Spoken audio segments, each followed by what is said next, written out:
오늘 본문으로 3주, 그 전에 2주까지 하면 5주를 하는 것입니다. 하나님 알아차리기, 하나님의 나라를 보려면 어떻게 해야 할 것인가 말씀드리겠습니다. 예수님께서는 거듭나야 하나님 나라를 볼 수 있다, 그렇게 말씀하셨습니다. 거듭나야 하는 이유는 하나님 나라를 보기 위한 겁니다. 거듭난다는 말 겟네데 아노덴입니다. 위로부터 나는 것을 말합니다. 즉 하나님께로부터 나는 것을 말합니다. 궁극적으로는 왜요? 영생을 얻기 위한 것입니다.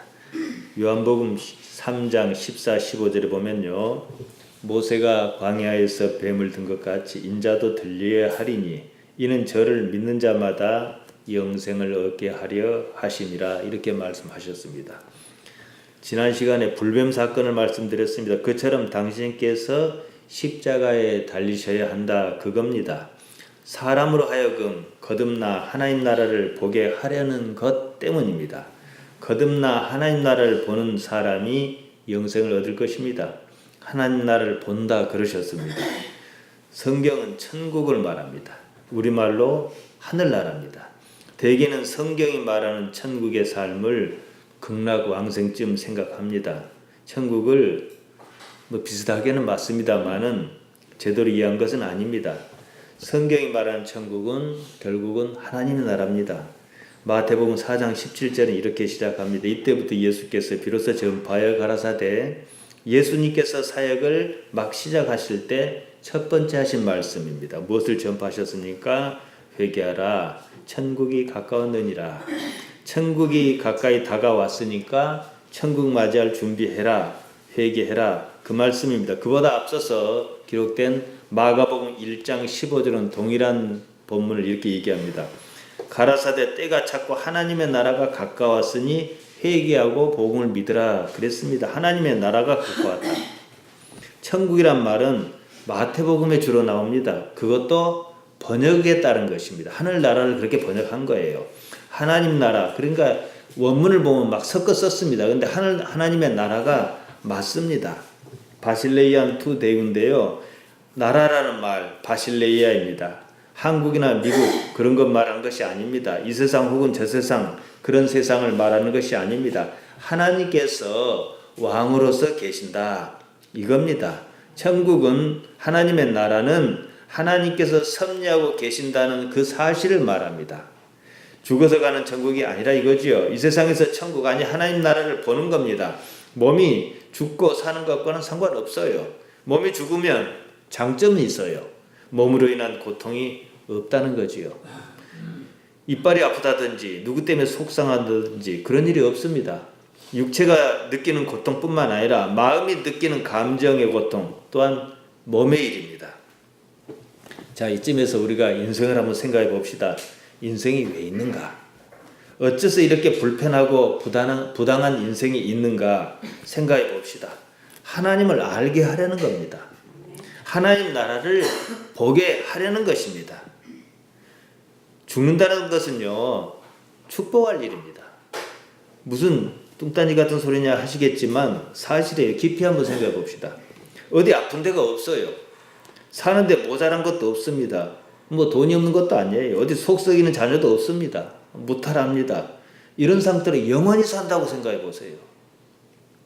인간의 생명체 형제를 구성하는 것을 DNA라고 합니다. 데옥시리보 핵산인데요, 스스로 복제하는 분자로 유전 물질을 말합니다. 그 끝단에 텔로미어라고 그래요. 이게 붙어 있는데 말단 소립이라고 합니다. 이를테면은 세포식이라 그래요.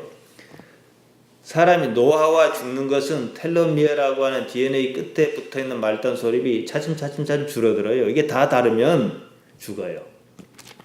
몸이 늙는 것은 막을 방법이 없어요.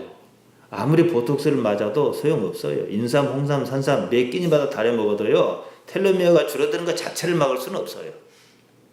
지금 세상은요, 상상을 초월할 정도로 발달하고 있습니다. 발달 가속의 시대예요. 특이점이 온다고 그럽니다. 특이점이란 말은 원래 수학의 용어입니다. 어떤 함수 관계에서 특이한 상황을 말하는데요, 2025년, 그러니까 지금부터 한 8년 정도면 인공지능이 인간지능을 추월할 것이라고 합니다. 여러분은 우리나라가 요새 그 다른데 정신이 뺏겨서 그런지 어디 연구하고 그런지 모르는데요. 외국에서는요 주방에 그 전체 보급된 건 아니지만 요리를 로봇가 합니다. 그러니까 사람처럼 생길 필요는 없어요. 손이 두 개 싸고 간장도 치고 깨도 치고 다 합니다. 일본의 호텔도 체크인 할 때도 로봇가 하고요. 뭐 갖다 주는 것도 하고요. 뷔페 레스토랑에서 요리도 이렇게 해주는 것도 로봇가 합니다. 근데 이 특이점이라는 말을 왜 꼭 쓰냐 그러게 되면요. 과학기술의 발전으로 인공지능이 생물학적 인간 조건을 뛰어넘는 특이한 점을 보인다 이거예요. 그때는요. 이제 생명공학이 발달해 가지고 유전자를 이렇게 붙였다 뗐다 안 합니까? 텔로미어를 임의로 조절할 수도 있지 않겠나 그럽니다. 텔로미어를 갖다가 자꾸 달아가는 것을 갖다가 자꾸 조절하고 붙이고 하면 계속 살 거 아니겠습니까? 만약에 그런다면 인간이 몸으로 영원히 살 텐데 그렇게 영원히 산다고 한번 생각해 봅시다. 그것이 복이냐 이거예요. 아픈 데가 없다 그래도 아마 지루해서 죽을 맛일 겁니다. 죽음이 있기 때문에 삶이 아름다운 거예요. 죽는다고 한정이 있기 때문에 지금을 열심히 살라는 거예요. 그런데 천년만년 살아요. 처음에 새로운 것을 봤을 땐 그렇다 치지만 뭐하고 살 겁니까? 우리 마을에 주말이면 많은 사람이 옵니다. 왜 오겠습니까? 좋아서 오는 거예요. 여기 사는 우리는 그렇게까지는 안 좋습니다. 어디 관광지를 갔다고 생각하면 쉬워요. 처음에 좋다고 그럽니다. 거기 사는 사람에게는요 그렇게까지 좋다는 느낌이 없습니다. 좋다는 느낌은요 상대적인 거예요. 안 본 것을 봤기 때문에 좋은 것이고 이전에 비해서 나았기 때문에 좋은 거예요. 놀이공원에서 일하는 사람이 맨날 재밌겠습니까? 좋다는 느낌을 계속 유지하려면요 계속 더 좋은 게 있어야 하는데 그런 게 없다는 거예요. 그조차도 그냥 상승 상태면 안 돼요. 이거 포물선을 그리듯이 이렇게 확 상승해야 되는데 이 급상승은요 불가능합니다. 요새 시대가 좀 그러다 보니까 뭐 경기도지사 아들도 마약 하다가 잡혔다 그럽니다. 마약을 왜 합니까? 쾌감을 주기 때문에 그래요. 행복감을 줘요.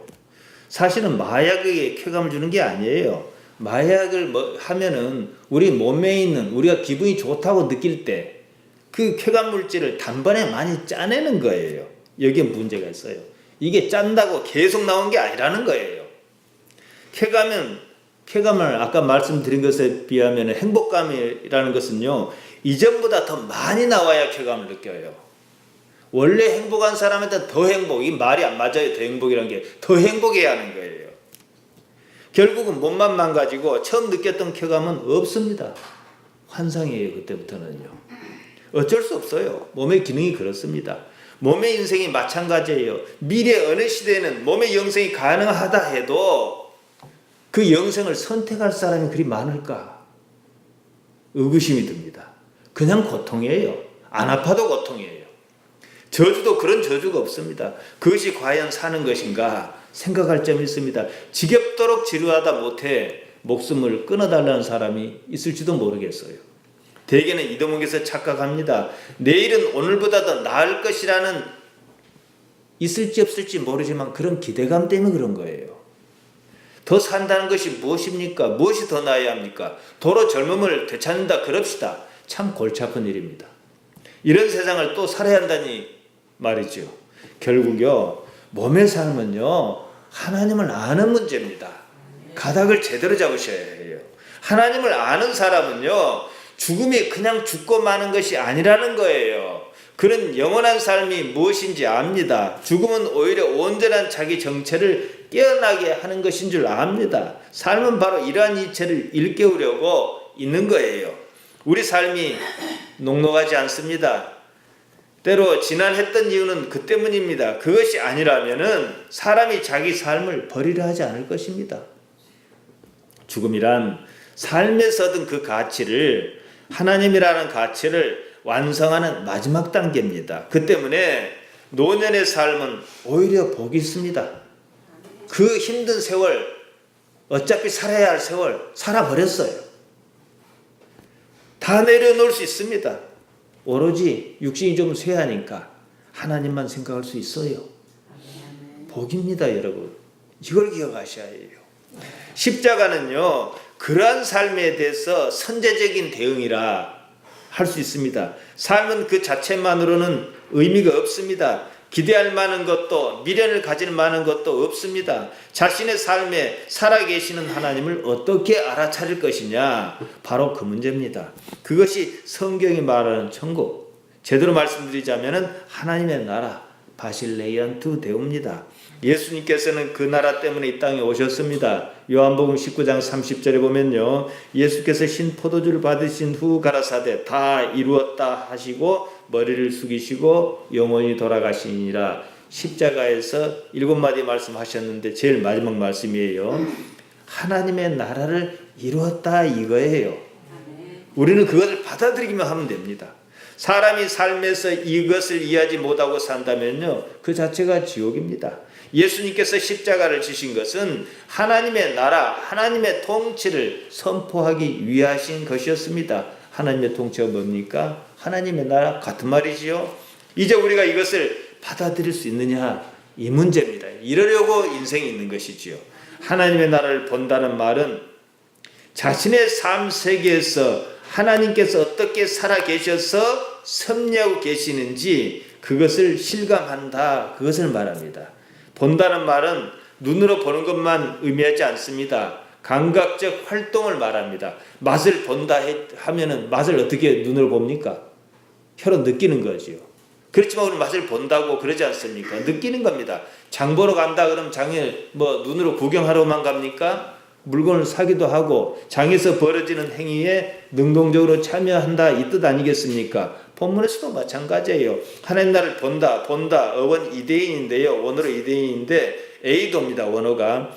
이 말은 본다라는 말 뜻 외에 깨닫다, 알다, 생각하다, 지식을 갖다, 느끼다, 확신하다, 이해하다, 여기에 다 들어있어요.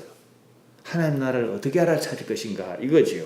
우리말과 의미가 비슷하지요. 하나님 나라를 본다는 말은 하나님의 통치를, 하나님께서 아버지로서, 우리식으로 얘기하면 아버지로서 섭리하고 계시는 것을 어떻게 실감할 것이냐, 이거라는 것입니다.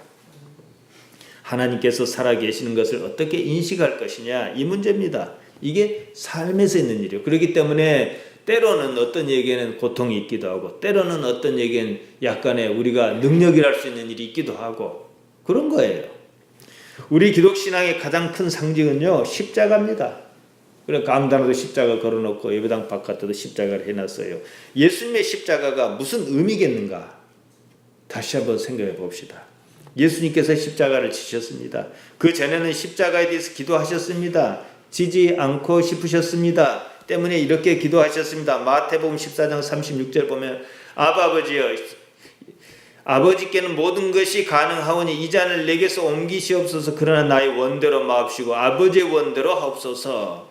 예수님께서 십자가를 지지 않게 해달라고 기도하셨습니다. 그건 예수님께서 원하시는 바입니다. 하지만 하나님의 응답이 없습니다. 그러면은 하나님의 원하신 바를 따르시겠다, 이겁니다. 당신의 의지를 포기하신 것입니다. 이게 십자가 지는 거예요. 내가 원하는 것과 하나님께서 원하신 것이 충돌을 일으킵니다. 그때 나를 포기하는 겁니다. 그것이 십자가입니다. 나를 포기할 때 하나님의 나라를 볼 수 있다, 이거예요. 이게 거듭난 거예요. 하나님을 아는 사람, 하나님을 인정하는 사람이 나를 포기할 수 있는 것이지, 그것이 없는 사람이 어떻게 나를 포기하겠습니까? 나를 살리는 힘은 내게서 나오는 것이 아닙니다. 하나님께로부터 나와야 합니다. 그것이 고린도전서 1장 18절이 말하는 십자가의 능력, 십자가의 도입니다. 지난 시간에 말씀드렸습니다. 백성은 광야에서 하나님과 모세를 원망했습니다. 호르산에서 진행해서 에돔을 돌아 거친 광야길에서 원망을 막 퍼부었습니다. 하나님께서는 이 배은망덕한 녀석들, 은혜도 모르는 놈들하고 진노하셨습니다. 그들에게 불뱀을 내리셨습니다. 여기저기서 불뱀의 독이 퍼져 죽어나갔습니다. 모세의 기도에 하나님의 처방이 나왔습니다. 장대 위에 높이 달린 불뱀 모양을 쳐다보라는 것입니다. 불뱀, 노스로 만든 불뱀을 쳐다봐요. 뭡니까? 나의 하는 행위를 보는 거예요. 나의 원망을 보는 거예요.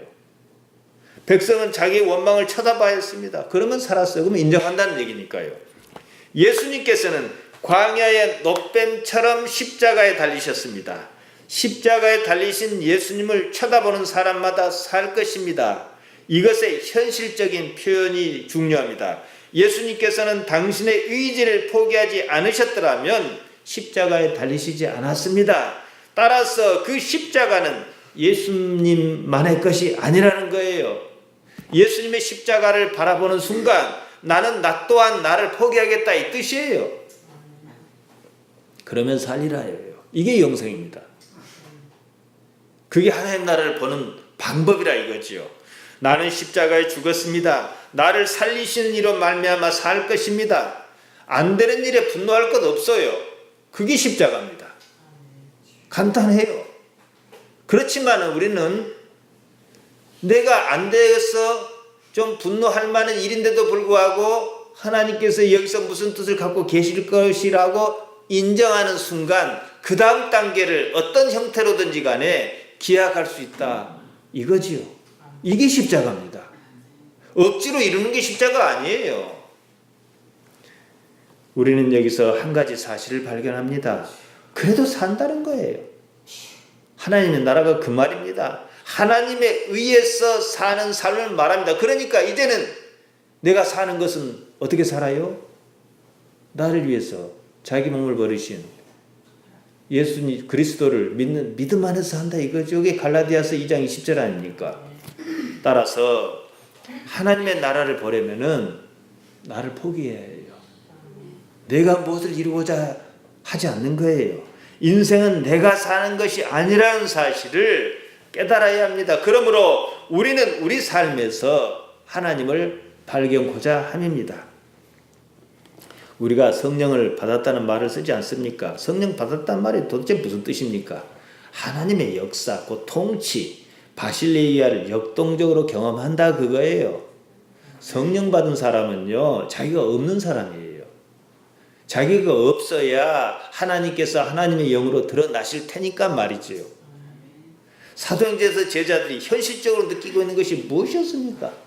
그 때문에 살 수도 있고 그 때문에 죽을 수도 있었습니다. 그들은 죽든 살든 그것이 중요한 게 아니라 결코 놓칠 수 없는 그것이 무엇이 있었다고 이거죠. 하나님이시죠. 이 세상에서 목숨보다 더 소중한 게 있습니까? 딱 하나 있어요. 하나님 나라입니다. 하나님의 나라는 몸의 가치 이상의 것입니다. 이 세상은요, 몸과 함께 끝나요. 우리 의식은 여기서 끝나지 않고 영원하다는 것입니다. 천국은 장소나 위치의 문제가 아닙니다. 삶의 존재 상태의 문제입니다. 하나님의 나라, 곧 천국이라면 여기가 하나님 나라다. 일단 그런단 말이에요. 하나님께서 예수님 십자가 사역도 이미 끝나셨고 다 이루셨고 하나님께서 섭리하고 계시니까 우린 그걸 인정하니까 여기 있는 거 아니겠습니까? 여기가 하나님 나라예요. 일단은 말이에요. 근데 왜 고통이 있습니까? 이런 질문 할 거예요. 그럼 뭐라 얘기합니까? 시편 119편 71절을 언급합니다. 고난당한 것이 내게 유익이라 이로 인하여 내가 주의 율례를 배우게 되었나이다. 꼭 고난이 있어야 한다는 게 아니에요. 있어야 한다면 주의 율례를 배우는 것입니다. 모든 사람이 고통을 겪어야 하는 것도 아닙니다. 그냥 삶의 고통이 있어요. 그 말입니다. 그것으로 하나님을 안다는 데 의미가 있어요. 어떤 사람이 하나님을 완전히 온전히 안다 그럽시다. 그러면 그에게 고통은 별로 의미가 없는 거 아니겠습니까? 산다는 것은요, 일단 고통이에요. 앞서 말씀드렸습니다. 몸이 영원히 산다. 안 아파도 고통입니다. 그는 죽음을 구걸할 것입니다. 결국 문제는요, 하나님이에요. 하나님을 아는 것입니다. 이스라엘 선지자 호세아는 호세아 6장 3절에서 그래서 힘써 여호와를 알자 이렇게 호소했습니다. 어째서 그랬겠습니까? 인생의 목표가 힘써 하나님을 아는 것이거든요. 하나님을 어떻게 알겠습니까? 내 삶에 어떻게 나타나시는지로 아는 거예요.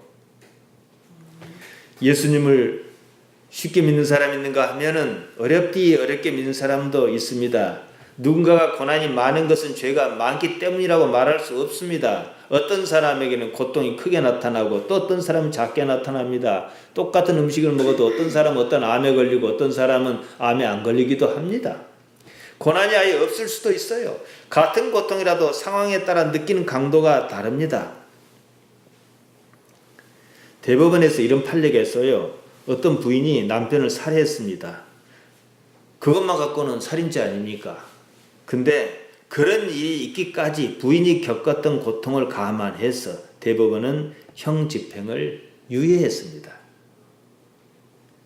왜냐? 배우자가 너무 고통스러운 거예요. 그러니까 행위는 법리적으로 보면은 맞아요. 그러니까 이해를 할 수 있는 거예요. 죽일 수만 있으면 죽이고 싶은 남편이 있어요. 여러 가지 이유 때문에 그러지 못하는 겁니다. 그런 남편이 사고로 죽었다 그럽시다. 남편이 죽으면 지긋지긋한 고통도에서 벗어날 것 아니겠습니까? 어떻게 그 사건을 고통이라 할 수 있겠냐 이 말이에요. 삶은 이처럼 상황에 따라 다른 거예요. 동일한 사람이 동일한 삶을 살아도 상황에 따라 다른 거예요. 우리는 삶을 삽니다. 삶은 언제나 상황이라는 겉껍질에 쌓여 있습니다. 상황이 변하는 것이지 삶이 변하는 것은 아닙니다. 상황의 변화에 따라 고통일 수도 있고 아닐 수도 있는 거예요. 우리가 고통이라고 느끼는 것조차도 그러한 상황에 지나지 않습니다. 싫은 사람과 결혼한다면 고통이겠지만 좋아하고 사모하는 사람과 결혼한다면 행복할 겁니다. 단지 행위 하나만으로 결혼이란 행위 하나가 고통이냐 행복이냐를 결정질 수 없다는 거예요. 상황에 따라 다르지요. 우리가 사는 삶은 온통 이렇습니다. 전체적으로 볼 때 삶은요 고통의 이야기예요. 좋은 것이 있긴 있지만 항상 좋지는 않아요. 싫은 게 훨씬 더 많습니다. 하루에 웃을 일이 많습니까? 그냥 찡찡하게 지낼 일이 많습니까? 웃을 일도 잠깐이에요. 그런데 어째서 그러냐는 거예요. 그래서 인간이 영리해요. 이것을 연구했다. 하나님을 내 삶에 어떻게 살아계시는지 알라고 그러는 것이군. 아는 순간 인생의 의미가 달라져요. 그러니까 바뀌기 시작하는 거예요. 예전에 있었던 고통도 그만큼 줄어들고 살만하게 되는 거예요. 삶 자체가 좋다 나쁘다가 아니라 하나님이라고 하는 매개 변수가 더 크게 등장한다는 거지요. 예수님께서는 보잘것없는 참새 한 마리도 하나님께서 허락지 아니하시면 땅에 떨어지지 않는다고 마태복음 10장 29절에서 말씀하셨습니다. 피조물의 고통은요 하나님과 관련 없이는 이해가 불가능합니다. 두 가지 이해가 있어요. 사람들이 이 문제를 저만 생각한 게 아니라 많이들 생각했단 말이지요. 두 가지 이해가 있는데요. 먼저 이렇게 생각합니다. 고통을 허락하신 데는 무슨 이유가 있을 것이다. 그 다음이 그 이유가 있더라도 우리로서는 그 이유를 완전히 알 수 없다. 고통에 관한 신학적 이해는요 언제나 이 두 가지 범주를 벗어나지 않습니다. 첫째는 이유가 있을 것이다. 이유가 있겠지만 우리가 모를 것이다. 알지 못할 수도 있을 것이다. 대개 고통은요 그래서 나의 잘못에 대한 벌이라 생각합니다. 그러니까 아까 불뱀 사건만 보더라도 이들이 죄를 지어서 이렇게만 생각하는 거예요. 이거 하나만 보고 둘은 못 보는 겁니다. 죄 때문이란 말은요 되게 인과응보적인 이해입니다. 이런 이해는 마치 고통이 없는 삶이 목표인 것처럼 보입니다. 성경에서 말한 고통은요 그 모양이 어떠하든지 간에 왜 생겼는지 간에 하나님을 알게 하려는 것 그 이상은 아니에요. 불뱀 사건으로 다시 가봅시다. 이들이 불뱀 사건으로서 뭘 알았습니까? 하나님 알았지요. 매우 놀랐습니다. 한 번만 놀래야 돼요. 두 번 놀래면 바보예요. 세 번 놀래면 멍청이에요. 우리가 하나님을 놀랍니다. 경외감을 가져요. 그러면 하나님이시구나 했으면은 그쪽 방향으로 가야 할 거 아니냐는 것이지요. 삶을 고통으로 보는 것은 기독교나 불교나 마찬가지인데요. 불교는 이제 모든 일에 원인이 있다. 이래서 결과주의로 보려는 특성이 있어요. 고통이라고 하는 현재 상태에 대한 원인이 분명히 있을 것이라 일단 이렇게 보고요. 과거에 무엇을 잘못했기 때문에 전생에 못되게 살았으니까 이제는 내가 못된 놈한테 당하고 산다. 이런 식으로 보는 거죠. 반대로 하면은 지금 내가 잘 산다 그러면은 전생에 내가 무슨 선한 일을 했는 것 같다. 이렇게 짜맞추지요. 결과주의란요, 어떤 행위에 있어서 그 결과의 가치를 기준으로 선악이나 시비를 판단하는 것입니다. 현재 상태를 과거의 결과로 보는 거죠. 현재가 좋으면 과거가 어떠든지 간에 그만이에요. 현재가 나쁘면 과거가 나빴기 때문입니다. 대단히 합리적으로 보입니다. 하지만 우리 신앙은 그런 합리성을 추구하지 않습니다. 현재성을 추구합니다. 과거가 어떠했는가가 아니라 지금 어떠하느냐예요. 결과주의 관점은 잘되면 복 아니면 불행이라는 이분법적 해석이 나옵니다. 어떻게 해야 복을 받겠는가 관심이 쏠립니다. 기복신앙은, 복을 비는 신앙은 이런 이유에서 생겼어요. 요새는 과학이 발달했어요. 뭘 잘 알아요. 묘를 거창하게 왜 쓰겠습니까? 물론 나 돈 있어 해서 잘난 체 하려고 쓰는 사람도 있을 것이고, 또 어떤 사람은 이런 신앙이 없다 보니까 아무래도 이렇게 잘 해놔야 내가 복을 받을 것 같으니까 그렇게 하는 사람도 있을 것입니다. 우리 관점에서 보면은 얼마나 유치합니까? 부모님 살아 계실 때 더 잘하는 게 훨씬 낫죠. 불교 관점에서는요, 봉부이라는 게 없어요. 화장입니다, 불교는. 그럴 수 있고 그렇지 않을 수도 있다는 사실은 모르는 것입니다. 그것으로서는 고통의 원인이라 할 만한 나의 잘못을 이해할 방법이 없는 거예요. 예수님께서 흔히들 죄라는 그것 때문에 오셨다면 이 세상에서 예수님을 믿는 사람에게는 죄가 없으니까 고통이 없어야 하잖아요. 그런데 그럽니까?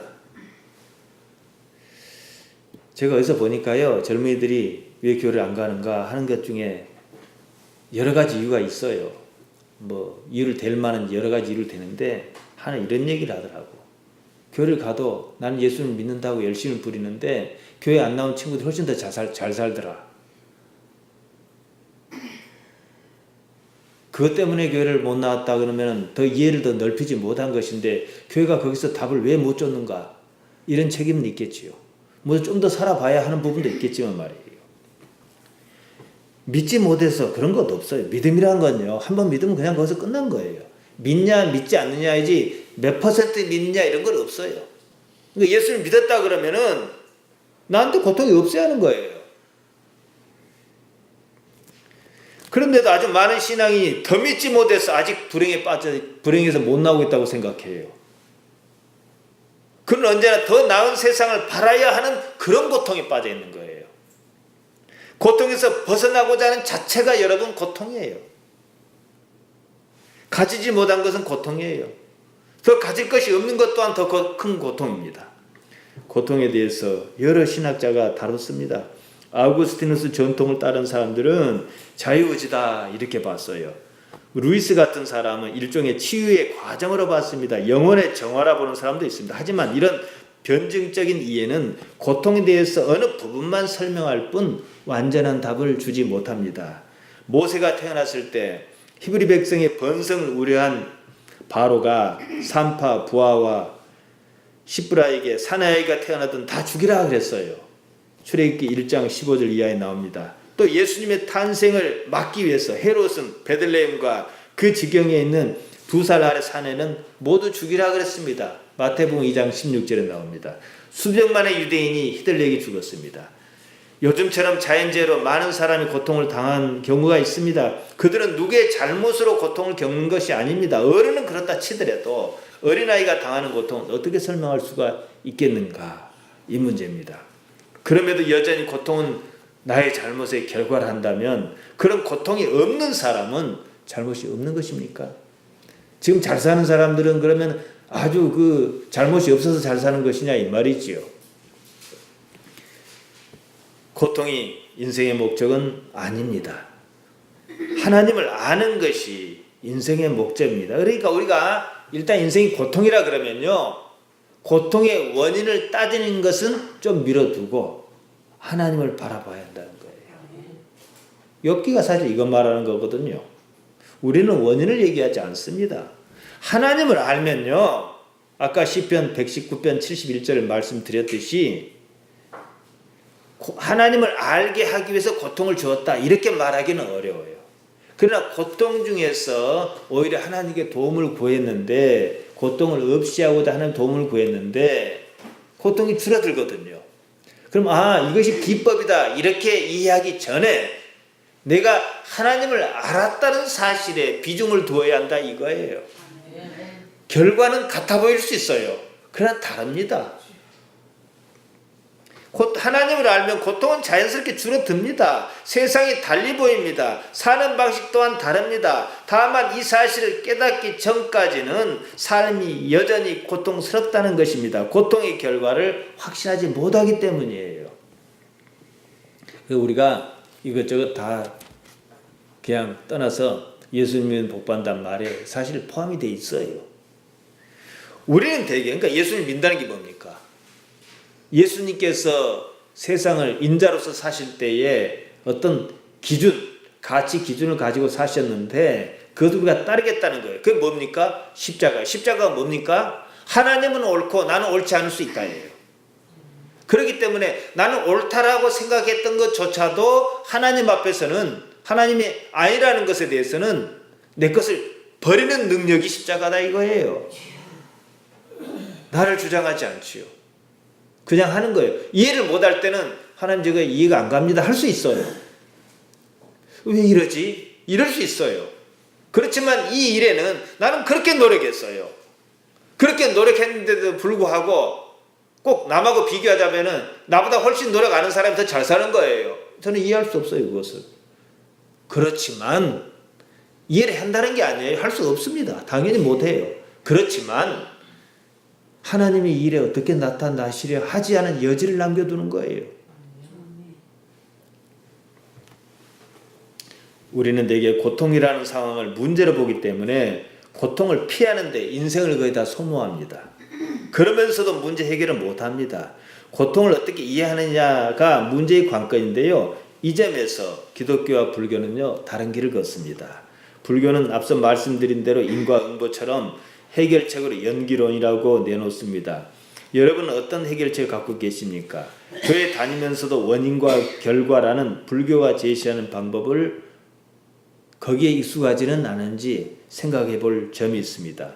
예수님의 방법이어야 해요. 예수님의 방법은 삶이 어떠하든지 간에 하나님의 실제를 인정하는 것입니다. 예수님께서 십자가를 지셨습니다. 하나님께서 아니 계시다면은 십자가를 지셨을까요? 십자가가 중요한 게 아니에요. 하나님이 문제죠. 하나님이. 우리가 이런 세상을 사는 이유는 뭐 때문에 삽니까?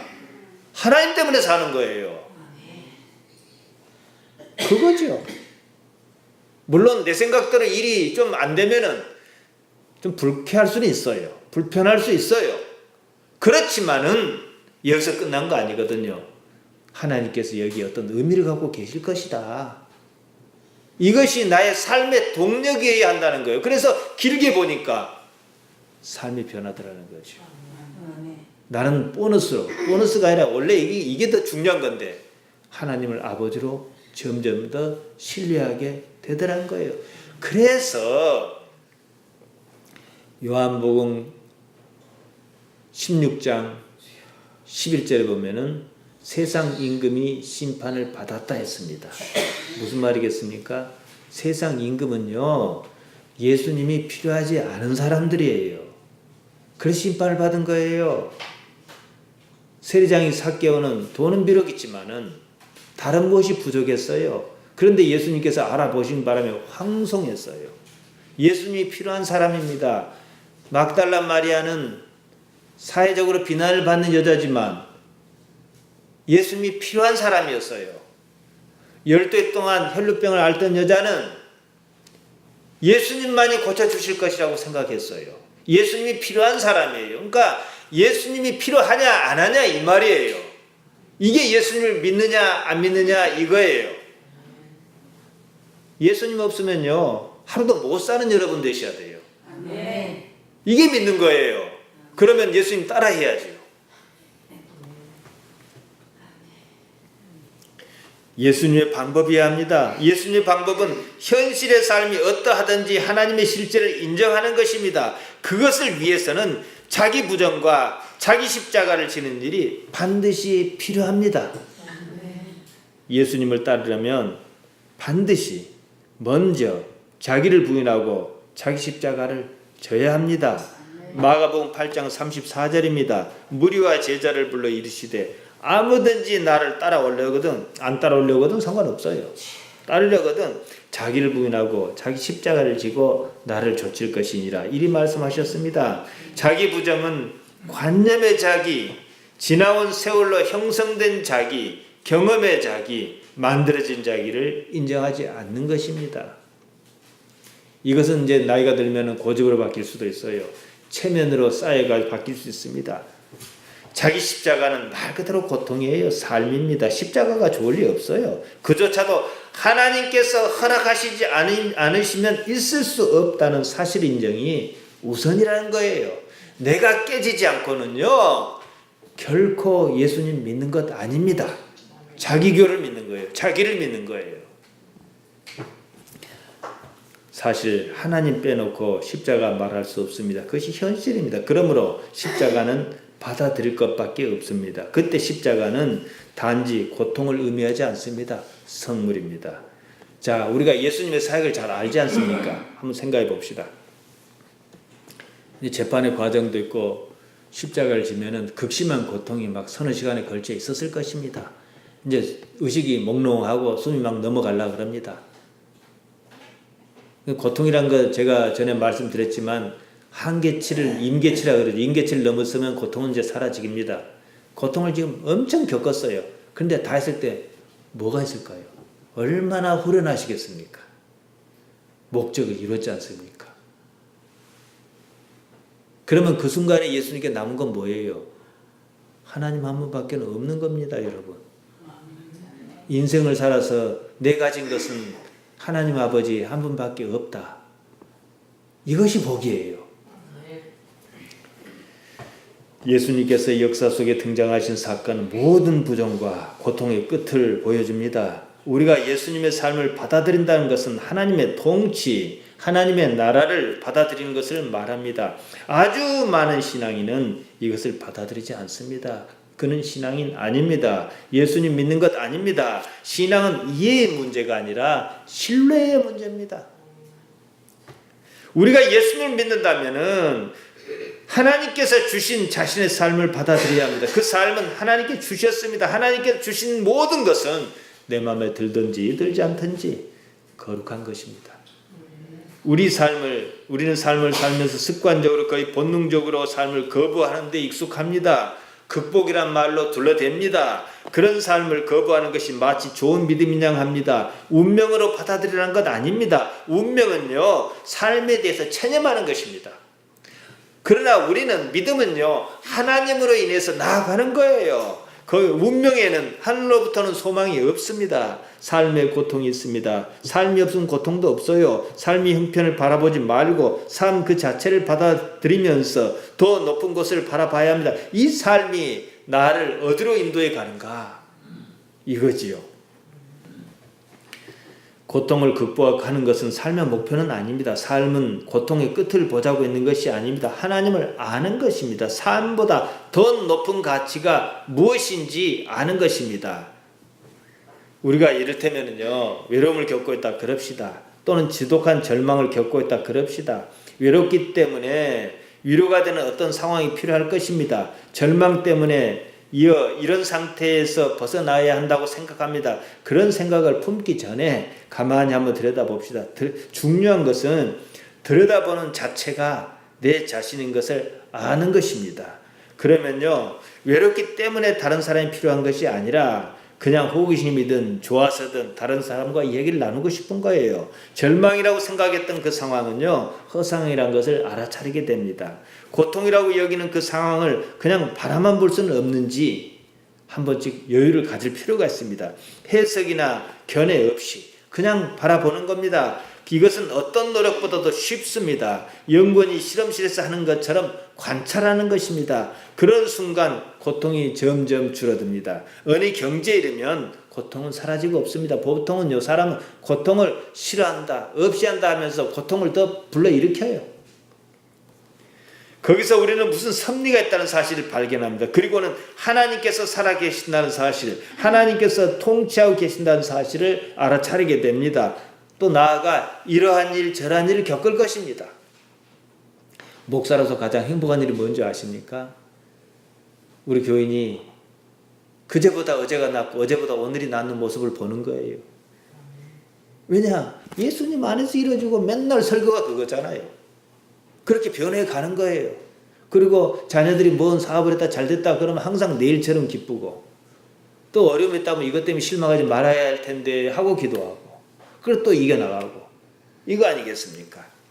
다시 말씀드리면요, 그 모든 것에 통합해서 말씀드리면 하나님께서 어떻게 섭리하고 계시는가, 그 자녀를 어떻게 지켜주시는가, 이 문제라는 것입니다. 그래서 예수님께서는 마태복음 6장 25절에서 길게 34절까지 염려하지 말라 하셨던 거예요. 그래서 참새에 비유하고 들에 빈 백과 발을 보라, 이렇게 말씀하셨던 거예요. 너희는 먼저 하나님의 나라와 하나님의 의를 구하라, 이러시지 않았습니까? 그 자체가 하나님께 창조하시고 친히 통치하시는 하나님의 나라입니다. 인간 세계에 있어서 하나님의 활동 무대는 달나라가 아니에요. 내 삶입니다. 모든 것을 하나님 앞에 내려놓으시기 바랍니다. 그러면 하나님께서 어떻게 하시는지가 보일 것입니다. 내 삶에서 하나님을 발견하는 것이지 남의 삶에서 하나님 발견하는 것이 아닙니다, 여러분. 그것이 바로 하나님 나라를 보는 출발점입니다. 나는 의식이에요. 나의 모든 주변 상황을 의식하는 그 의식이 나의 존재를 증명합니다. 우리가 육신을 가지고 있는 한 물리적 고통이 없지는 않습니다. 그조차도 언제나 순간적인 현상에 지나지 않습니다. 대부분의 고통은요, 심리적 요인에 의해서 지나치게 확대된 겁니다. 이것이 사람을 괴롭히고 불행을 느끼게 합니다. 우리 의식이 여기서 자유로울 때 우리는 삶의 통찰력을 가집니다. 동물과 인간도 물론 생물학적인 동물입니다만은 구분하자면 동물과 인간이 가장 크게 다른 점이 뭔지 아십니까, 여러분? 내일을 안다는 겁니다. 내일은요, 축복인 동시에 저주예요. 축복은 뭐냐? 내일은 희망으로 작용하지만은 염려도 주거든요. 교회당에 고양이가 왔다 갔다 해서 짠해서 비쩍 말라가지고 사료를 좀 사다가 조금씩 줬어요. 그래도 이것도 계속 주면 안 돼요. 왜냐하면 새끼를 낳고 다 불러들이면 어떡할 겁니까? 자연에서 배워야지. 내가 책임질 수 있는 것도 아닌데. 그러니까 이제 점점 바깥으로 해서 좀, 왜냐하면 이것들도 주는 버릇을 똑같이 하면요, 와서 해요.